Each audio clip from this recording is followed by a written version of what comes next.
네, 감사합니다. 오늘 본문 말씀 함께 읽겠습니다. 빌립보서 3장 12절부터 14절까지 말씀입니다. 빌립보서 3장 12절부터 14절까지 세 절의 말씀을 우리 함께 생각하시면서 읽겠습니다. 시작.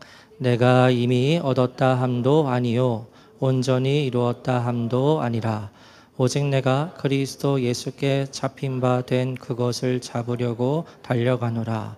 형제들아, 나는 아직 내가 잡은 줄로 여기지 아니하고 오직 한 일, 즉 뒤에 있는 것은 잊어버리고 앞에 있는 것을 잡으려고 푯대를 향하여 그리스도 예수 안에서 하나님이 위에서 부르신 부름의 상을 위하여 달려가노라. 아멘. 네, 오늘 거듭남 16번째 푯대를 향하여 달려가노라 라는 제목으로 말씀을 나누겠습니다. 조금 어려우실 수 있지만요, 이 전하는 이 설교의 형태를 크게 두 가지로 나눌 수 있습니다. 그것은 강해 설교와 주제 설교인데요.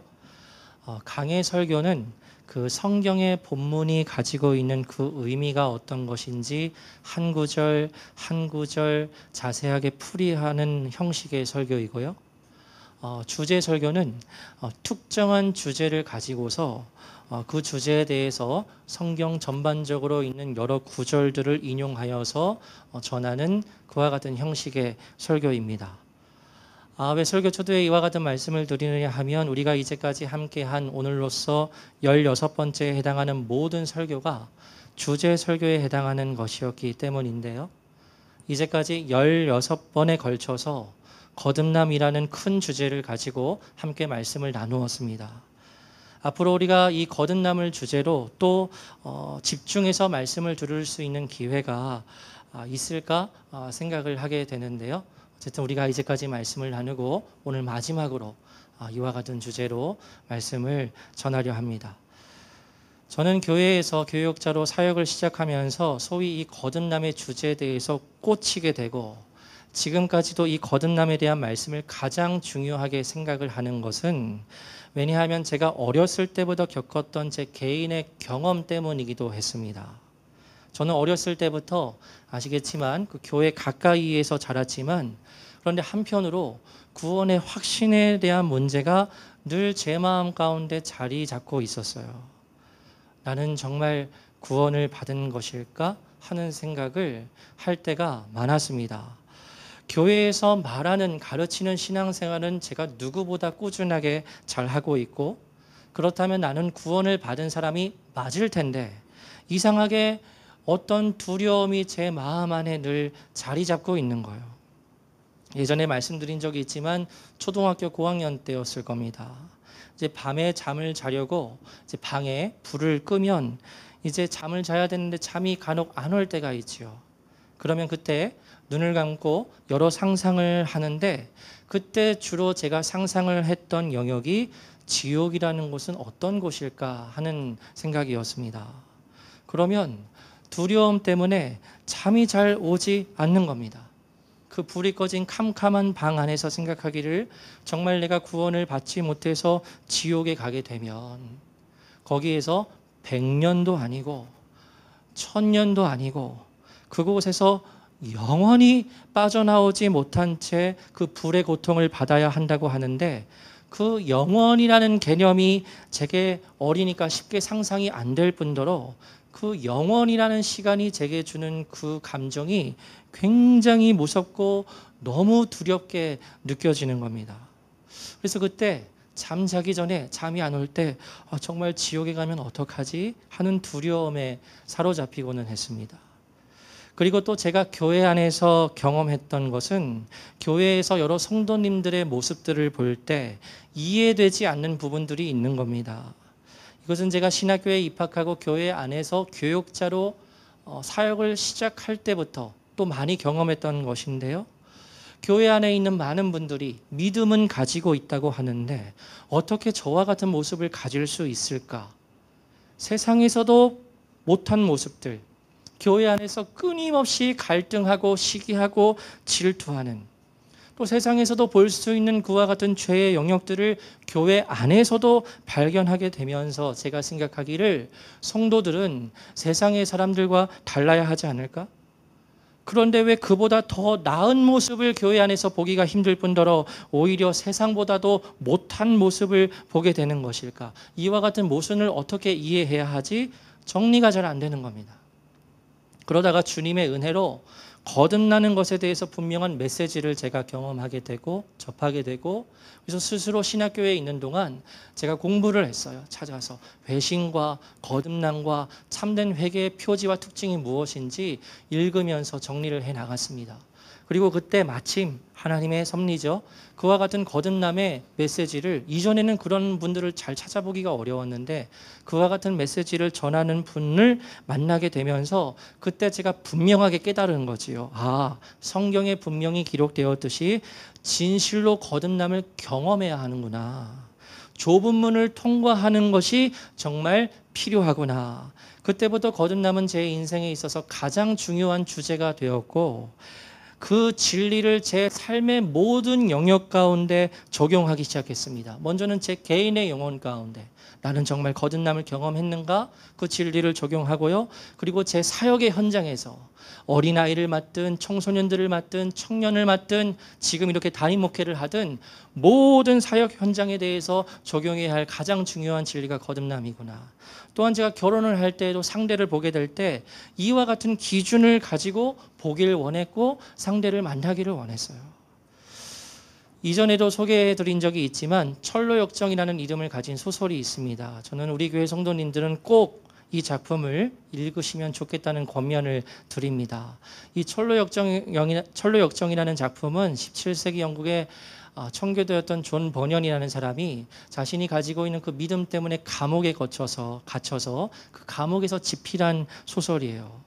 근데 이 철로역정은 단순한 소설이라기보다는 처음부터 끝까지 오로지 복음을 설명하기 위한 일종의 복음 소설이라고 할 수 있습니다. 근데 이 소설의 주인공이 누구냐면 그 주인공의 이름이 크리스천이라는 이름을 가진 한 남자인데요. 이 남자는 처음에 멸망의 도시입니다. 멸망의 도시라는 이름을 가진 곳에서 살아가는 사람이었습니다. 그런데 이 멸망의 도시에서 살아가는 주위의 모든 사람들은 아무런 걱정과 근심 없이 매일의 삶을 살아갑니다. 그런데 이 크리스천은 그와 같이 살아가다가 어느 날 어떤 한 책을 읽게 되고서, 성경이지요. 성경을 읽게 되고서 자신의 죄악됨을 깨닫습니다. 그리고 이 책에 기록된 그 무서운 불의 심판이 곧 이 멸망의 도시에 떨어지게 되겠다는 사실을 분명하게 깨닫게 됩니다. 그렇게 자신의 죄악됨을 깨달으면서 이 죄에 대한 심판이 있게 될 것을 깨닫게 된 이 크리스천의 등 뒤에 자기도 모르게 어떤 큰 짐이 지워지게 돼요. 넘겨주시면 나올 텐데 등 뒤에 커다란 짐이 저절로 지워지게 돼요. 그래서 이 무거운 짐에 의해서 계속 신음을 하게 되는 겁니다. 죄의 짐이죠.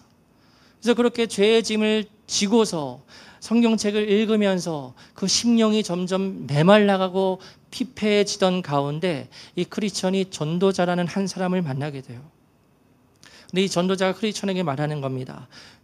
이 도시에 곧 떨어지게 될 멸망을 피해야 합니다.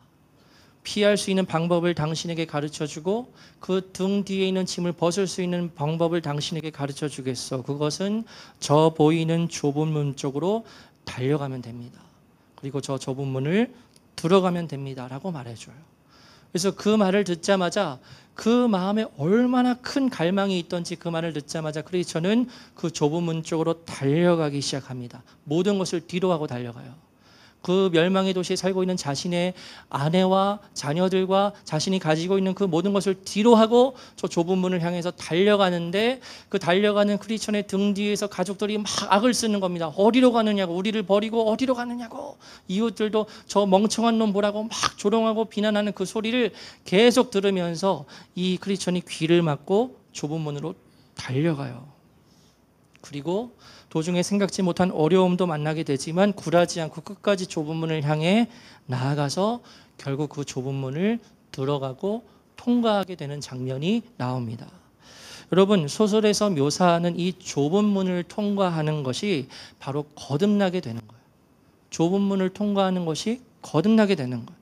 그러면 우리가 이제까지 함께 살펴본 말씀에 의하면 우리는 어떻게 거듭날 수 있다고 성경에서 말하고 있었지요? 여기서부터 이제 15번 동안 다루었던 말씀을 총 정리해서 말씀을 드리는 겁니다. 먼저 거듭나는 것은 예수님께서 말씀하셨듯이 물과 성령으로 가능하다는 것입니다. 요한복음 3장 5절 함께 읽겠습니다. 시작. 예수께서 대답하시되 진실로 진실로 내게 이르노니 사람이 물과 성령으로 나지 아니하면 하나님의 나라에 들어갈 수 없느니라. 아멘. 예수님께서 니고데모에게 어떻게 거듭날 수 있는지 말씀을 하시는데 그것은 물과 성령으로 가능하다고 말씀을 하셨습니다. 저기에서 말하는 물은 여러 해석의 갈래가 있지만 저는 저 물이 하나님의 말씀, 즉 복음의 말씀이다라고 말씀을 드렸고요. 성령은 성령님의 역사하심이지요. 그래서 우리가 거듭날 수 있는 것은 복음의 말씀을 들을 때, 그리고 그와 동시에 성령 하나님께서 역사하실 때 그 사람이 거듭날 수 있다는 겁니다. 여러분, 복음의 말씀을 듣는다고 해서 다 거듭나는 것 아닙니다. 왜냐하면 성령님의 역사하심이 없으면 아무리 복음의 말씀을 들어도 거듭날 수 없어요. 반대로 마찬가지입니다. 성령님께서 역사하신다 하여도 복음의 말씀을 듣지 않고 세상의 말에 술에 물 탄 듯 그와 같은 이상한 진리를 듣게 되면 역시 거듭날 수가 없어요. 두 가지입니다. 물과 성령, 즉 복음의 말씀과 성령님의 역사하심이 함께 할 때 사람의 영혼이 거듭나게 되는 놀라운 역사가 일어난다고 성경에 기록이 되어 있어요. 그리고 또한 우리는 여러분 이것들을 통해서 거듭나게 됩니다. 그것은 생명을 얻는 회개와 믿음입니다. 마가복음 1장 15절 읽겠습니다. 시작.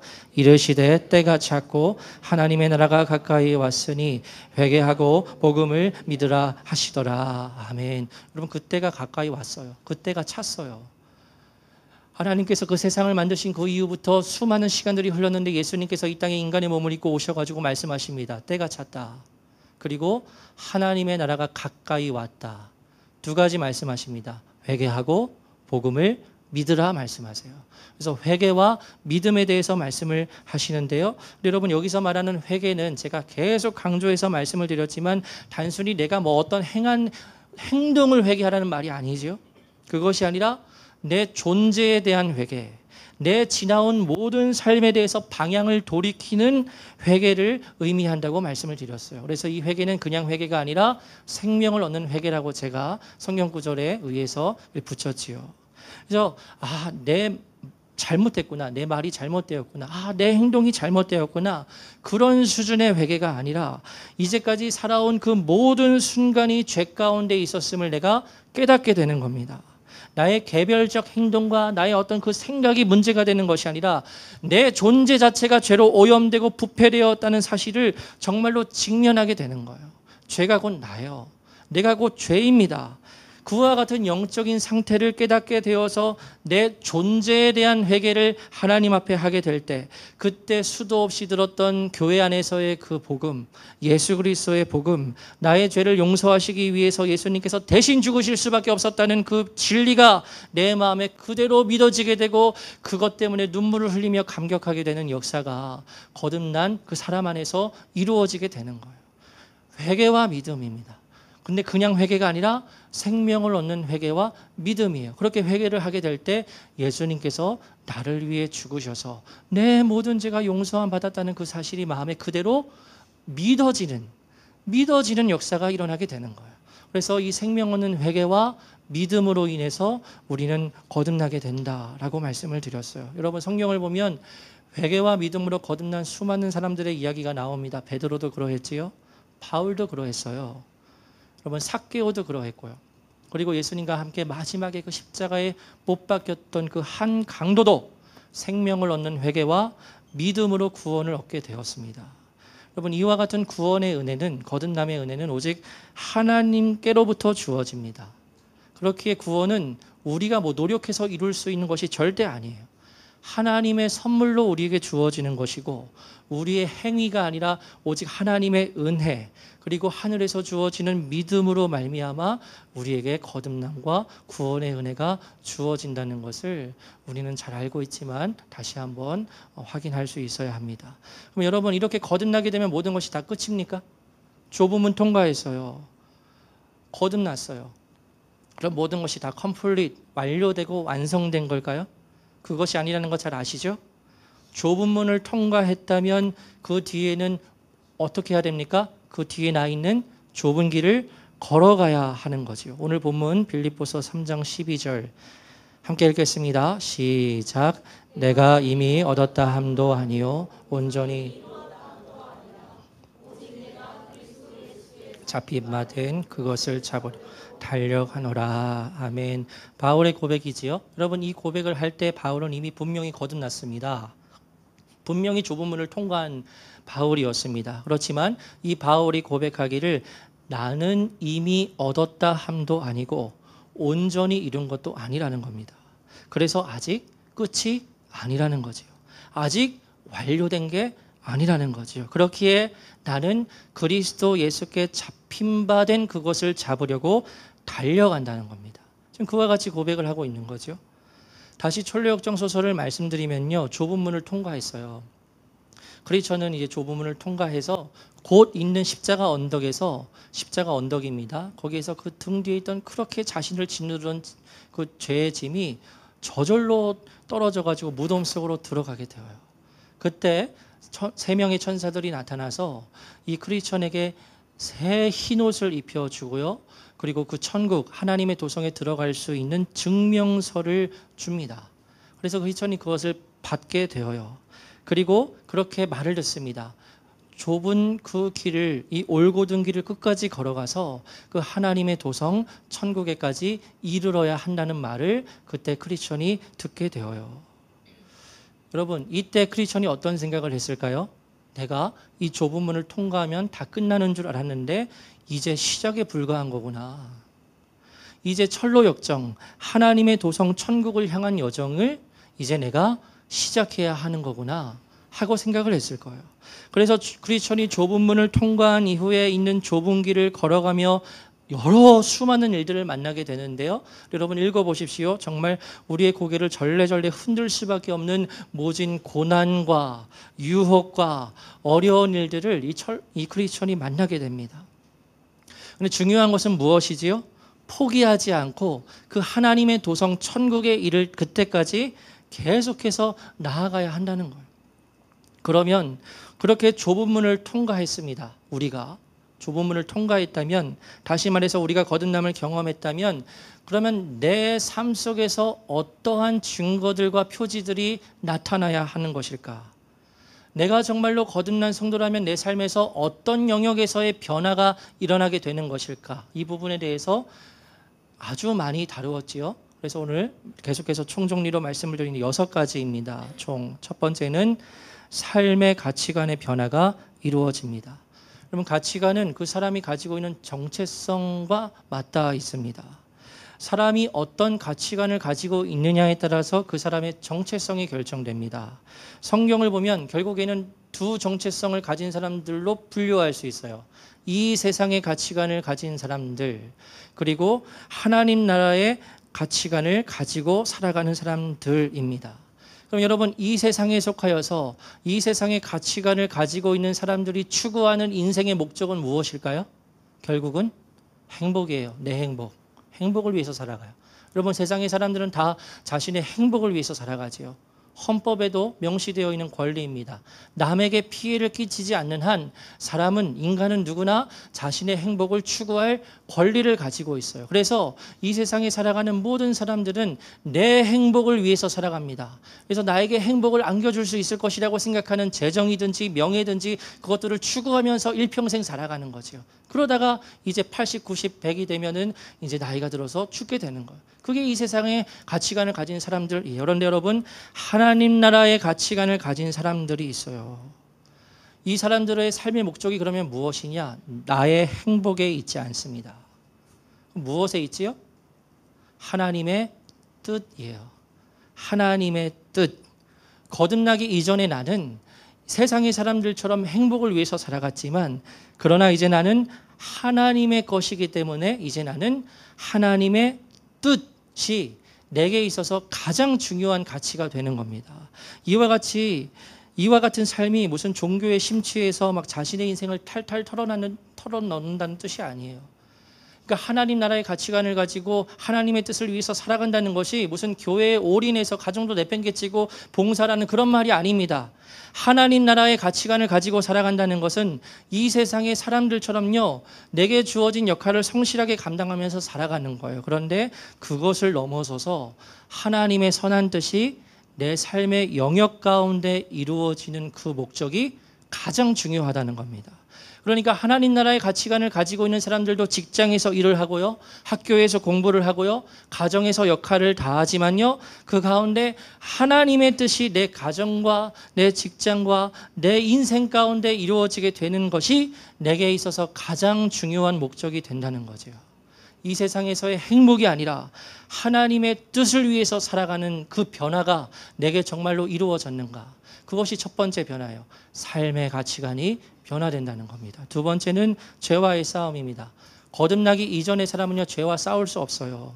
죄를 짓지 않으려 노력은 할 수 있습니다. 그런데요, 용수철, 아주 강한 용수철이 튀어오르려고 하잖아요. 근데 거듭나기 이전의 사람들 그것을 막 누르려고 하는 거예요. 내 힘으로, 노력으로. 나 죄 안 지어야 돼, 나 죄 짓기 싫어, 막 누르려고 하지만 결국에는 그 튀어오르는 용수철을 막을 수가 없어요.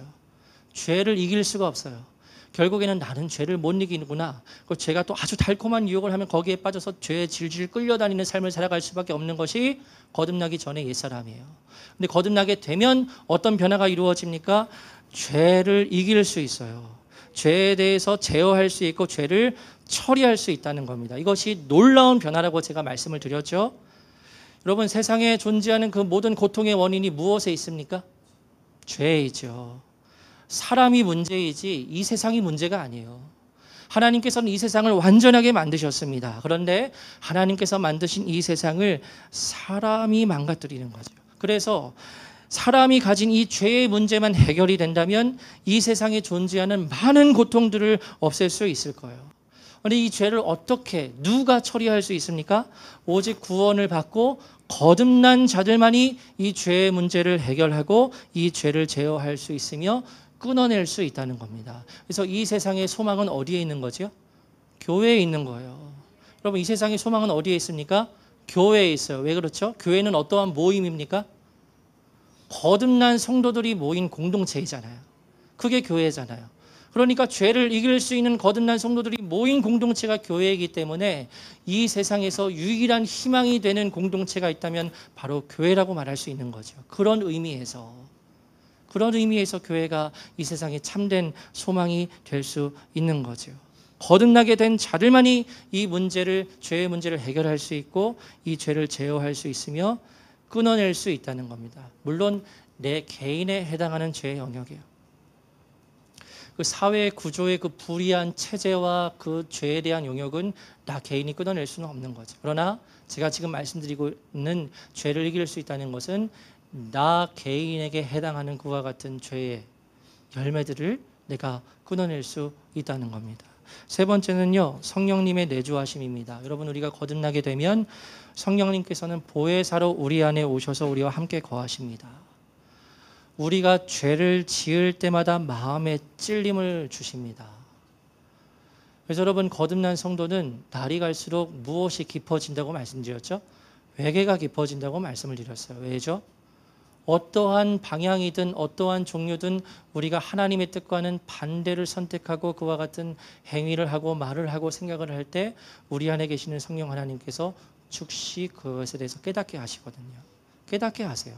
우리 안에 계신 성령 하나님께서 그렇게 깨닫게 하십니다. 그리고 우리를 진리 가운데 걸어갈 수 있도록 도와주신다는 거죠. 그래서 우리가 거듭난 이후에 거듭난 성도가 늘 의지하고 동행해야 할 존재가 있다면 바로 우리 안에 계신 성령 하나님이라는 것을 제가 강조해서 말씀을 드렸을 겁니다. 그래서 매일의 우리의 삶 속에서 실제적으로 성령 하나님과 동행하는 믿음의 훈련을 우리가 행해야 한다고 제가 말씀을 드렸었어요.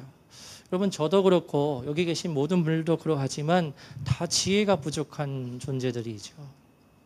모든 면에서 부족함을 가진 존재들이 우리입니다. 그러하게 여러분, 우리는 우리 안에 계신 성령 하나님을 더욱 의지해야 합니다. 찬양의 가사처럼요, 은혜가 아니면 우리는 살아갈 수가 없는 존재잖아요. 그러면 성령님의 도우심이 아니면 내가 한순간도 제대로 살아갈 수 없다는 그와 같은 분명한 사실을 직시하게 된다면 내 안에 계신 성령 하나님을 의지할 수밖에 없는 거죠. 순간마다 성령님 하고 부르는 거예요. 아까 청년 면담했지만 그와 같은 어려운 일이 있을 때마다 하나님, 성령님 하고 도우심을 구하는 겁니다. 죄의 유혹이 올 때마다 성령님 하고 그 죄의 유혹을 끊어내는 겁니다. 누가 그렇게 할 수 있습니까? 거듭난 사람만이, 그 안에 성령 하나님께서 내주하시는 거듭난 성도만이 그와 같이 성령님과 동행하고 성령님을 의지할 수 있다는 거죠. 여러 어려운 상황이 생길 때 당황해서 어쩔 줄 모르는 것이 아니라, 여러분, 우리가 생각하지 못했던 큰 위협과 어려운 혼란스러운 일이 찾아올 때마다 그때 어떡하지 막 당황하는 것이 아니라 내 안에 계신 분께 기도하는 거죠. 성령님, 내게 지혜를 주시고, 성령님, 지금 제가 어떻게 해야 할까요? 의지하면서 기도하는 겁니다. 그렇게 내 안에 계시는 성령님과 동행하는 거예요. 말씀을 드렸죠, 여러분. 이것은 뭐의 영역입니까? 저절로 이루어지지 않아요. 뭐의 영역입니까? 훈련의 영역이라고 말씀을 드렸어요. 훈련의 영역. 거듭난 성도들이 저절로 성령님과 동행하게 되고 그런 일은 절대 이루어지지 않습니다. 육신의 그 죄의 본성을 아직도 가지고 있어요. 거듭난 성도들도 게으르게 될 수밖에 없습니다. 기도하지 않고 주님을 의지하지 않으면. 이 성령님과 동행하는 것도 마찬가지예요. 우리가 마음을 들여서 내가 훈련해야겠다. 내가 순간마다 오늘 직장에 가서 기도해야겠다. 뭐를 해야겠다. 성령님과 동행하려고 내가 정말 애써야겠다라는 마음을 가지고 정말 마음을 들여서 행하지 않으면 우리는 성령님과 실제적으로 동행하는 삶을 살아갈 수가 없다는 겁니다. 아무리 거듭난 성도라도. 그래서 이것은 훈련의 영역이다. 그래서 매일마다 우리 안에 계시는 성령님과 실제적으로 동행하는 믿음의 훈련을 행하시는 성도님들 되시기를 소망하는 마음을 가지고 있습니다. 저도 그러하고요. 네 번째입니다. 거듭난 성도는 신분의 변화를 잊게 됩니다.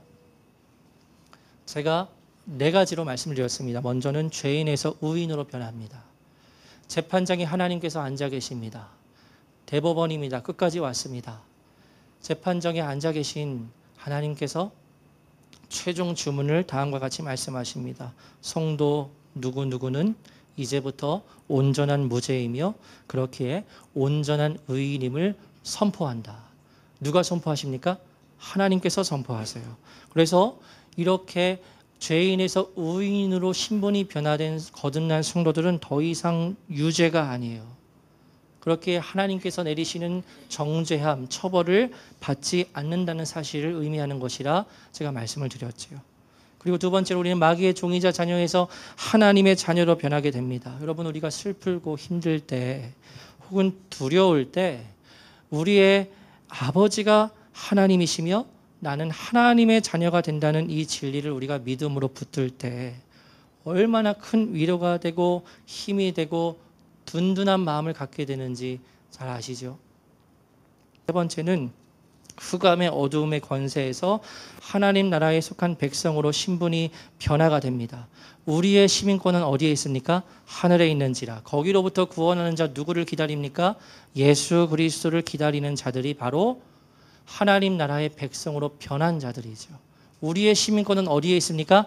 하늘에 있다는 거죠. 우리는 눈에 보이는 이 세상, 강조해서 계속 말씀드렸습니다만 우리는 이 눈에 보이는 세상에서 실제 리얼의 세상을 살아가지만 그러나 이 세상은 우리가 살아갈 그 고향이 되지 못하며 진짜 세상이 되지 못하고 우리는 정말 눈에 보이진 않지만 하나님 나라에서 살아갈 자들이며 그 하나님 나라의 백성이라는 정체성을 분명히 가지게 되는 자들이 바로 거듭난 성도들이라고 말씀을 드렸어요. 마지막으로 거듭난 성도들은 모두 다 예수 그리스도의 신부입니다.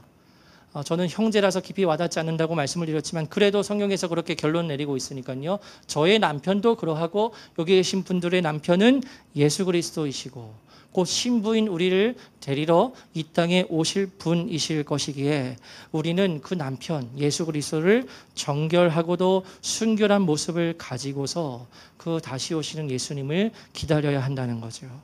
여러분, 거듭나게 된 이들은 이와 같은 의미에서 여러 실제적인 신분의 변화를 입게 된다고 말씀을 드렸고요. 그리고 또 어떤 변화를 입습니까? 5번째입니다.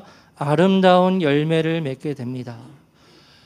여러분, 나무는 열매를 통해 알 수 있습니다. 내 삶 가운데 아름다운 열매가 맺힌다면 나는 아름다운 열매를 맺는 좋은 나무인 거고요. 내 삶 가운데 그런 열매가 없고 계속해서 나쁜 열매이자 죄의 열매만 맺힌다면 나는 곧 결국 찍혀서 불에 던져질 나쁜 나무가 되는 거죠. 그래서 여러분, 어떤 사람이 거듭났는지 아니면 거듭나지 못했는지 분별할 수 있는 가장 확실하고도 성경적인 기준이 바로 삶에서 맺어지는 선한 열매입니다. 오해하지 마세요. 이 선한 열매가 인간의 기준으로서의 선한 열매가 아닙니다. 본질적으로.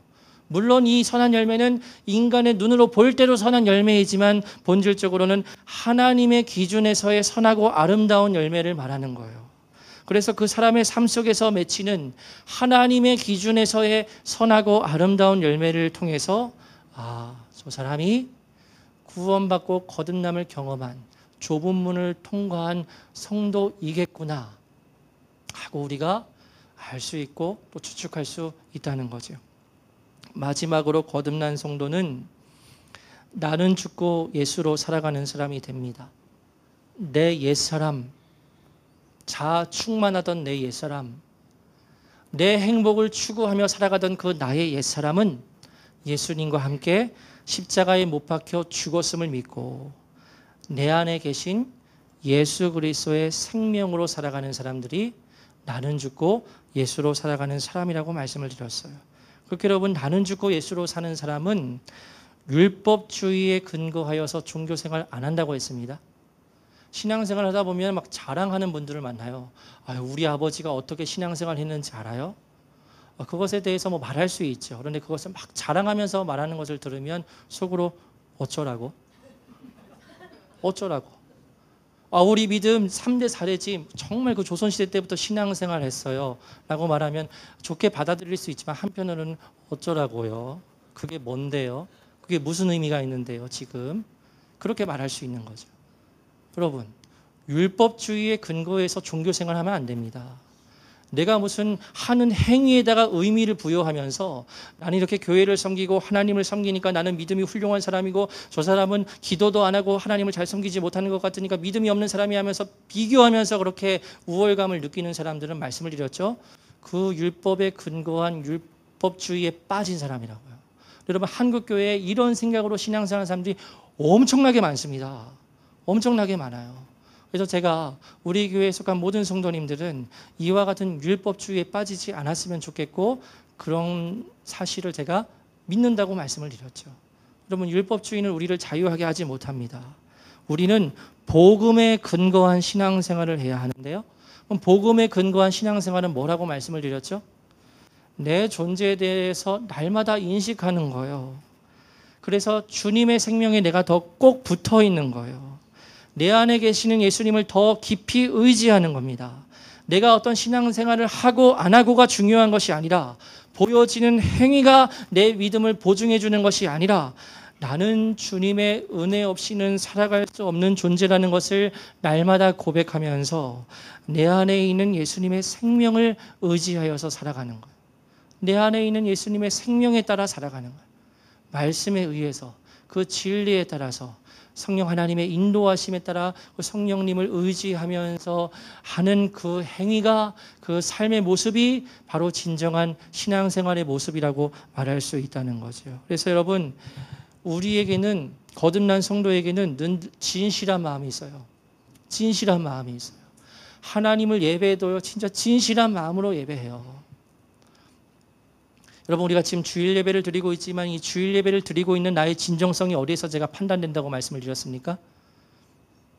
예배하기 전에 그 20분의 기도 시간이라고 했죠. 내 안에 정말로 진정성이 있고 내 안에 정말로 갈망이 있으면 하나님을 예배하고 싶다. 내 존재로 하나님을 예배하고 싶다는 그 진정성과 갈망이 있으면 그 예배 전에 20분의 기도의 시간 동안 어떻게 반응을 하겠습니까? 굳이 강조하지 않아도 기도해요. 이 예배 시간을 통해서 하나님 임재 부어 주십시오. 내 온전한 모든 인격이 하나님을 예배하게 하여 주십시오. 기도하게 되는 거예요. 누가 뭐라 하지 않아도 내 안에 진정성이 있으면, 그렇게 진정성을 가지고 하나님을 예배하고요, 진정성을 가지고 기도하며 말씀을 읽으며 신앙생활을 하는 사람들이 바로 복음의 근거에서 신앙생활을 하는 사람들이라는 거죠. 그리고 두 번째 의미가 있다고 말씀드렸습니다. 나는 주고 예수로 살아간다는 것은 날마다 나 자신을 부인하고 무엇을 지고 살아가는 겁니까? 내 십자가 지고 걸어가는 거예요. 여러분, 좁은 길을 걸어갈 때 정말 말도 안 되는 일들을 많이 겪게 되실 겁니다. 여기 계신 모든 분들이. 여러분, 신앙생활 하면서 좁은 길을 걸어가면서 아무런 어려움이 없고 아무런 힘든 일이 없다고요? 거짓말이야. 거짓말이야. 진짜 거짓말이야. 예수 믿는 길은 복 받는 길이고 꽃길만 걷는 길이라고요? 거짓말이에요. 그럴 수가 없어요. 좁은 길을 걸어가게 되면 우리가 상상할 수 없는 많은 힘듦과 어려움의 시간들을 통과할 수밖에 없습니다. 아까 말씀드린 천류역정 그 소설을 보면 그 크리스천이 좁은 길을 걸어갈 때 그렇게 다사다난할 수가 없어요. 계속 넘어지고 실수하고 위험에 빠지는 일들이 연속적으로 경험이 되지만, 그런데 여러분, 그때마다 그 크리스천을 붙드시고 보호하시는 하나님의 은혜를 그 크리스천이 누립니다. 어려움이 없는 게 아니에요. 근데 그 어려움 가운데 하나님께서 함께해 주시고 보호해 주시고 지켜 주신다는 거죠. 언제까지요? 그 크리스천이 하나님의 도성, 그 천국에 이를 때까지 하나님께서는 끝까지 이 크리스천을 보호하시고 인도하셔서 결국 그 소설의 마지막을 보면 이 크리스천과 또 동행자가 있었습니다. 소망인가요? 두 사람이 하나님의 도성에 들어가는 은혜를 입게 되어요. 오늘 본문 빌립보서 3장 13절, 14절 우리 두 절 생각하면서 함께 읽겠습니다. 시작. 형제들아, 나는 아직 내가 잡은 줄로 여기지 아니하고 오직 한 일, 즉 뒤에 있는 것은 잊어버리고 앞에 있는 것을 잡으려고 표대를 향하여 그리스도 예수 안에서 하나님이 위에서 부르신 부름의 상을 위하여 달려가노라. 아멘. 여러분, 우리가 좁은 문을 통과해서 좁은 길을 걷는다는 것은요, 정말 쉽지 않습니다. 어려움의 연속이에요. 표대를 향하여 걸어가는 그 길이 정말 쉽지 않아요. 왜냐하면 우리 각자의 십자가를 지고 그 길을 걸어야 하기 때문에 그렇습니다. 여러분, 바울의 고백인데요, 바울에게도 하나님께서 주셨던 십자가가 있었지요. 하나님께서 바울을 왜 선택하셨습니까? 그 이방 가운데 복음을 전하기 위해 하나님께서 택하신 그릇이 바울이었죠. 그래서 바울은 그 복음 전파자로서의 사명과 십자가를 가지고 있었습니다. 그런데 그 일을 행하는데, 그 사명을 이루는데 얼마나 큰 고생과 고난을 경험하는지 모릅니다, 바울이. 그런데 말하기를 무엇이라고 고백합니까? 나는 계속 그리스도 예수 안에서 표대를 향하여 달려간다는 겁니다. 아직 완성되지 않았다는 겁니다. 아직 끝나지 않았다는 겁니다. 하나님께서 내게 주신 사명이 있기 때문에, 십자가가 있기 때문에 저 표대에 다다를 때까지 끝까지 내 십자가 지고 그리스도 예수 안에서 달려간다는 거죠. 여러분, 우리도 마찬가지입니다. 우리에게도 하나님께서 각자의 십자가를 주셨어요. 거듭난 성도에게 하나님께서는 각자의 십자가를 반드시 주십니다. 무엇이든요, 주십니다. 근데 우리가 좁은 문을 통과하여 우리의 십자가를 지고 좁은 길을 걸어가야 하는데, 그런데 감사한 것은요, 우리가 혼자 그 힘든 길을 걸어가는 것이 아니라 우리의 옆에서 그 길을 함께 걸어가는 성도들, 그리고 형제 자매들을 주셨어요. 그래서 우리는 그 길을 혼자 걸어가는 것이 아니라 함께 좁은 길을 걸어갈 수 있고 함께 걸어가야 한다는 거죠. 지난 1박 2일 요선교회 뒤틀이 다녀왔는데요. 그 저녁에 교제하는 시간을 가졌습니다. 그래서 제가 그 시간을 위해서 새벽에 기도하면서 하나님께서 주시는 마음, 그리고 제가 평소에 생각했던 것들, 굳이 우리 더가스펠교회 여선교회 회원이 아니라 자매들을 향한 하나님의 뜻 같은 것들을 정리하여서 여러 말씀을 드렸어요. 한번 시간을 이렇게 카운트해 보니까 뭐 4, 50분 제가 혼자 얘기했더라고요. 첫 번째가 자매님들 감정에 속으면 안 됩니다라고 말씀드렸어요. 자매님들은 감정에 속기 쉬운 존재라고, 형제들에 비해서. 그래서 모든 자매들은 꼭 주의해야 하는 게 그 감정에 속아서 그 감정에 반응하는 것이 아니라 진리에 속하여서 진리에 반응하는 훈련을 하셔야 된다고, 그렇게 제가 권면을 드렸어요. 그럼 마귀는요, 형제도 마찬가지고 자매도 마찬가지지만요, 그 자매의 감정의 영역을 건드립니다. 기분이 나쁘다는 거예요. 그러면 그 부분에 대해서 이렇게 여러모로 생각을 해보고, 내가 끊어낼 거야 할 것은 끊고, 또 내가 또 반응해야 할 것은 반응해야 하고, 그와 같은 훈련을 할 수 있어야 되는데, 기분이 나쁘다? 그러면은 계속 그것의 감정의 안에 들어가서 계속 곱씹으면서 그 안에서 머물게 되는 거예요. 그러면요, 나중에 그 부분에 대해서 다시 내가 속았구나 하고 빠져나오기까지 많은 그런 시행착오를 겪게 됩니다. 제가 보니까 형제님들에 비해서 우리 자매님들이 이와 같은 뭐랄까 감정에 속을 수 있는 가능성이 굉장히 크더라고요. 그래서 우리 더가스펠 교회 요성교회 회원분들은 그와 같은 감정의 기준을 두고 행하는 것이 아니라 진리의 기준하여 행하셨으면 좋겠습니다. 뭐 이런 말씀도 드렸고요. 또 어떤 말씀도 드렸냐면, 가정에서의 질서가 있습니다. 가정에서 질서가 있는데 아내는 남편을 돕는 존재입니다. 가정에서 남편을 존중해 주셔야 합니다. 형제님들 저 잘했죠? 그렇게 말씀을 드렸어요. 그것이 하나님께서 이 가정 가운데 정하신 그 세팅값입니다.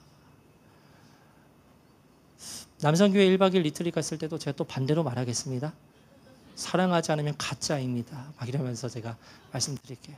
그래서 그와 같은 여러 이야기들을 말씀을 드렸는데요.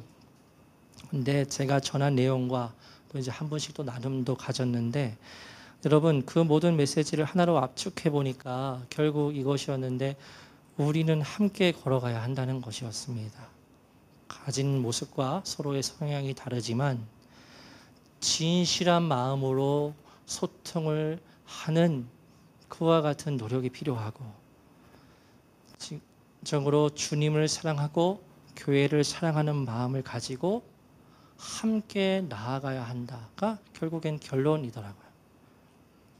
진실한 마음으로 소통할 수 있어야 된다. 서로의 마음에 벽이 있어서는 안 되고, 그와 같은 것이 있을 수 있고 충분히 그렇지만 그것을 잠깐 내려놓고 모든 이들이 함께 노력할 수 있어야 한다. 나 혼자 노력 안 하고 나 혼자 노력하는데 상대방이 노력 안 하는 모습을 보면 떨어진다, 그 동력이. 그렇기 때문에 모든 이들이 함께 그와 같은 분명한 인식을 가지고 서로 마음을 열고 진실하게 소통하면서 함께 믿음의 길을 걸어나가야 한다라고 말씀을 드렸어요. 여러분, 좁은 길은요, 혼자 걸어가는 것 아니고 함께 걸어가는 겁니다. 신앙생활은 나 혼자 독단적으로 하는 것이 아니고요, 내가 잘나서 혼자 걸어갈 수 있는 그런 것도 아니에요. 함께 걸어가야 합니다. 그래서 이 부분을 오늘 이 마지막 거듭남 16번째 설교에서 적용 부분으로 말씀을 드리고 싶어요. 믿음의 좁은 길을 함께 걸어가자는 권면을 드립니다. 그리스도인은요, 목적지가 같아요. 목적지가 같아요. 바로 하나님의 나라예요. 천국이에요.